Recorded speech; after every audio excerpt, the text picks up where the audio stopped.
Isa dhumaa baay'ee naasa'u Oromoon ka'uu qaba.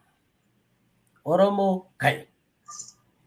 Poolisii Oromiyaatiif ergaa addaan qaba. Quuqama hedduu kan qabu jira.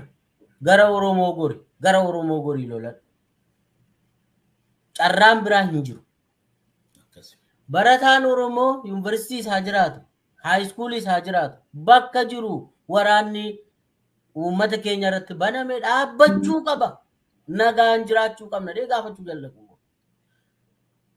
Jiraataan magaalaa hunda keessa jiru gaafii gaafachuu qaba. Hojjetaan mootummaa bakka jiru dhumaa jira baraana aanaa keessa. Hunduu tokkuma ta'eetu Oromoon diina dhameetu kan irratti duulamaa jiru.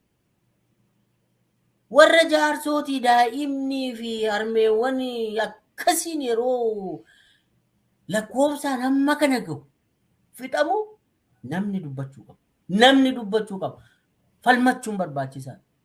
Namni waan danda'u hunda mirga falmachuu qaba. Lubbuun jiraachuudhaaf falmachuu danda'u qaba. Kana booda waa'ee biyyaayyuu miti, waa'ee maalii miti, lubbuun jiraachuudhaaf falmachuu qaba. Lafa ofii irratti, qabeenya ofii irratti falmachuu danda'u qaba.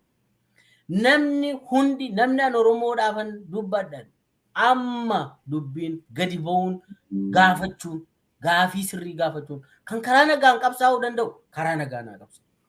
Namni dandeettii qabuun haa falmatu. Mootummaa fi mootummaa keessaa kan jedhamu jiru. Uummanni Oromoo hundi bahaa kaasee hamma lixaatti, kaabaa kaasee hamma giddugaleessaa haga kibbaatti yeroon jiru amma qofadha. Yeroo xiqqoo booda garuu falmuus dubbachuus hin dandeenyu jedheen xumuraan.